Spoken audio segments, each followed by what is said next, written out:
Hello friends, இன்றைக்கி sofa லாகில் சீரக சம்பாவில் vegetable rice செய்ய போகிறேன். அதுக்கு பாருங்கள், ஒரு 150 கிராம் சீரக சம்பா ரைஸ் எடுத்து வச்சுருக்கேன். அப்புறம் பாருங்கள், கேரட் பீன்ஸு நல்லா பொடியாக கட் பண்ணி நான் வாஷ் பண்ணி வச்சுருக்கேன். அப்புறம் கொஞ்சமாக மஷ்ரூம் வச்சுருக்கேன். ஒரு பெரிய பல்லாரி நீளமாக கட் பண்ணி வச்சுருக்கேன். ஒரு பெரிய தக்காளி ஒன்று, அதையும் நீளமாக கட் பண்ணி வச்சுருக்கேன். ஒரு பச்சை மிளகா, காரத்துக்கு ஏற்ற மாதிரி பச்சை மிளகா போட்டுக்கலாம். இப்போ இதை எப்படி செய்யலான்னு பார்க்கலாம் வாங்க. இதுக்கு இஞ்சி பூண்டு, கொஞ்சமாக முந்திரி பருப்பு, அப்புறம் கொஞ்சம் புதினா, 3 பச்சை மிளகா, கொஞ்சமாக தேங்காய் எல்லாம் சேர்த்து நைஸாக அரைச்சி வச்சுருக்கேன் ஒரு பேஸ்ட்டாக. இப்போ எப்படி செய்யலான்னு பார்க்கலாம். இப்போ பாருங்கள், கடாய் வச்சு கொஞ்சமாக நெய் விட்டுருக்கேன். ஒரு 2 ஸ்பூன் நெய் விட்டுருக்கேன். நெய் தேவைன்னா ஊற்றிக்கலாம், இல்லைன்னா ஆயில் கூட ஊற்றிக்கலாம். இப்போ இதோட கொஞ்சம் ஆயிலும் சேர்த்துக்குவோம். இதுக்கு தேவையான அளவு கொஞ்சமாக ஆயில் சேர்த்துக்குங்க. இப்போது இதில் பட்டை வகையெல்லாம் சேர்த்துக்கலாம்.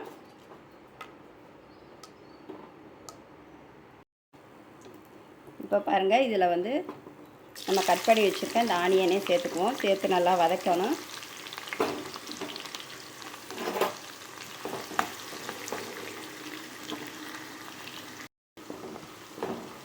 இந்த ஆனியன் கொஞ்சம் வதங்கிடுச்சு. இப்போ இதில் தக்காளியும் சேர்த்துக்கலாம். இந்த தக்காளியும் ஆனியனும் நல்லா வதங்கட்டும். அதுக்கப்புறம் கட் பண்ணி வச்சுருக்க வெஜிடபிள்ஸ்லாம் இதில் சேர்த்துக்கலாம். இப்போ வெங்காயம் தக்காளி எல்லாம் நல்லா வதங்கிடுச்சு. இப்போ இந்த வெஜிடபிள்ஸையும் இதில் சேர்த்துக்கலாம்.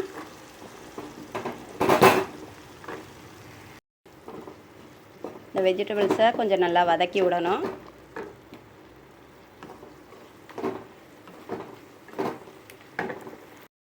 இப்போது இதில் நம்ம அரைச்சி வச்சுருக்க இந்த பேஸ்ட்டையும் சேர்த்துக்குவோம்.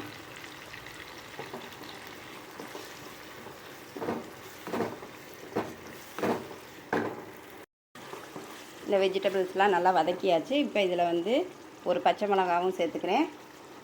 கருவேப்பிலை கொஞ்சம், இல்லை கட் பண்ணி வச்சுருக்க மஷ்ரூமே சேர்த்துக்குவோம்.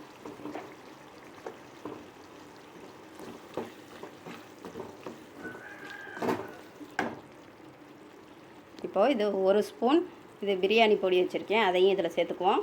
காரத்துக்கு ஏற்ற மாதிரி சேர்த்துக்கிறோங்க. மஞ்சள் தூள் ஒரு 1/4 ஸ்பூன் சேர்த்துக்கிறேன். இப்போ இதுக்கு தண்ணி விட்டுக்கலாம். இதுக்கு 3 டம்ளர் தண்ணி ஊற்றுறோம். இப்போ பாருங்கள், இதுக்கு தேவையான அளவு தண்ணியும் விட்டாச்சு. இப்போ தேவையான உப்பு சேர்த்துக்கலாம். இதை நல்லா கிண்டி விட்டுட்டு 1 செகண்ட் கொதித்து வரட்டும். அப்படி மூடி போட்டு மூடி வச்சுருவோம். பாருங்கள், நல்லா கொதித்து வந்துருச்சு. இப்போ இதில் நம்ம அந்த அரிசியை சேர்த்துக்கலாம். இதை நல்லா வாஷ் பண்ணி வச்சுருக்கேன். இப்போ இந்த அரிசியை இதில் சேர்த்துக்குவோம்.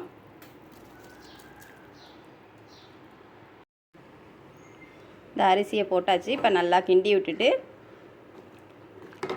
கொஞ்சமாக புதினா வச்சுருக்கேன், அதையும் கொஞ்சம் தூவிக்குவோம். இது கரெக்டாக ஒரு சிம்மில் வச்சோம்னா 20 நிமிஷம் ஆகுங்க கரெக்டாக.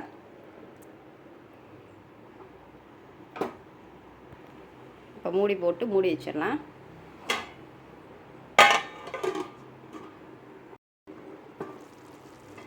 இப்போ பாருங்கள், கொஞ்சம் தண்ணி வற்றி இருக்குது. இன்னும் ஒரு 5 நிமிஷம் ஆனால் நல்லா ரைஸ் எல்லாம் நல்லா வெந்து வந்துடும்.